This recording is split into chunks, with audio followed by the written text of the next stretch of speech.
At this time, exactly a month ago, the scene outside Chhatrapati Shivaji Terminus, where we are right now, was something out of a nightmare. Not this usual bustle. Mumbai was under siege. Shots were being fired on platforms, people scampering to safety, blood everywhere. Within minutes, 60 people were killed.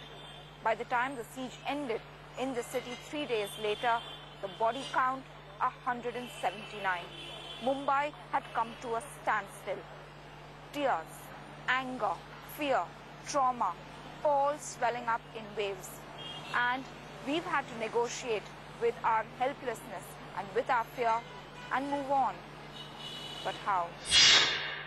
We meet Divya Salaskar, Vaishali Omble, Pratik More, children of 3 policemen who died. They died trying to save Mumbai. Mumbai survived, but the world of these children crashed. When my colleague Ketki Angre and I met them, all these children told us that their dads were supposed to return home to them, but they never did. They never had a chance to say goodbye.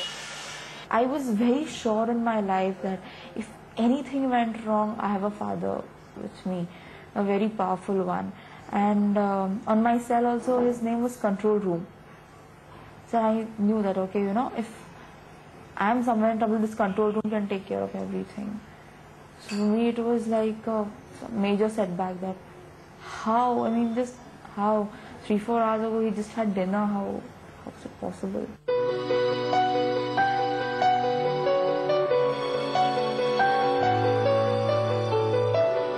To the country, Police Inspector Vijay Salaskar was a top encounter specialist. To Divya, he was her daddy. What really angers me is that if our police also, if each one of them had an AK-56 or AK-47 in his hand, even the terrorist would have thought twice before attacking.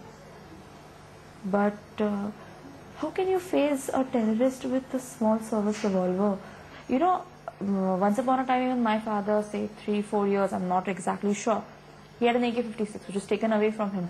So if the top city cop is not supposed to have an AK-56, then who is supposed to have? Overnight, Divya Salaskar has changed. No more the 21-year-old carefree MBA aspirant. Even I have become very overprotective about my mother. I mean, now is something that I can't think a life without my mother. Now there are a lot of people also, but the real battle is yet to begin. And there's not going to be, you know, anybody there in the house. It is so unexpected that in this 1 month I suddenly grew up. 2611 has linked Divya Salaskar to Vaishali Omble. Her father, Assistant Sub-Inspector Tukaram Omble, was not a famous man.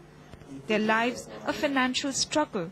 Divya gives tuitions to support herself. आत्ताच त्यांनी बुधवारी ज्या दिवशी घटना घडली त्या दिवशी त्यांनी त्यांच्या आवडीचा मला केक आणलेला आणि तो जबरदस्तीने मी अभ्यास करत असताना मी बोलली नंतर खाईन तरीही त्यांनी तो मला खायला जबरदस्तीने त्यांनी त्यांच्या हाताने स्वतः भरवला. तर त्या आठवणीच राहिलेल्या आहेत आमच्याजवळ त्यांच्या म्हणजे एवढ्या त्यांनी आठवणी आमच्याजवळ ठेवून गेलेल्या आहेत ना की ते विसरणं कधीच शक्य नाही. एक मिनिटाला आम्हाला त्यांची आठवण येईल. अभिमान वाटतोच पण आज एक असं आम्हाला पाहिजे होतं की ते आम्हाला पाहिजे होते. जेव्हा लोकांच्या घरामध्ये सण असतात तेव्हा त्यांचं पूर्ण कुटुंब असतं पण आमच्या इथे जेव्हा सण साजरा होतो तेव्हा आमचे म्हणजे जे घरामधले जे वडील वगैरे असतात ते पूर्णतः कामावरती असतात. म्हणजे कधी आम्ही असं अजूनही आम्हाला आठवत नाही की आम्ही एकत्र बसून सण साजरा केलेले. Pratik More was preparing for his semester exams when we arrived. He's 18. A first-year engineering student, his younger sister Anushka is 13. Both have gone back to their classes. Mother Malti has resumed her job in a central government medicine distribution center.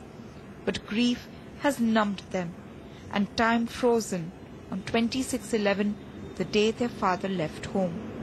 Phone आया था उनका कि घर से मत निकलो, सब relatives को कहो घर से मत निकलो और मतलब 10 बजे कुछ तो ऐसा फ़ोन आया था. बाद में उन लोग का ये हुआ, हम लोग को रात को 2 बजे पता चला.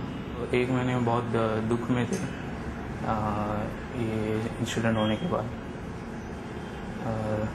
अभी कुछ ऐसा हो रहा है. Divya, Vaishali, Pratik make this desperate plea. For them, it's also an attempt to give the death of their fathers some meaning.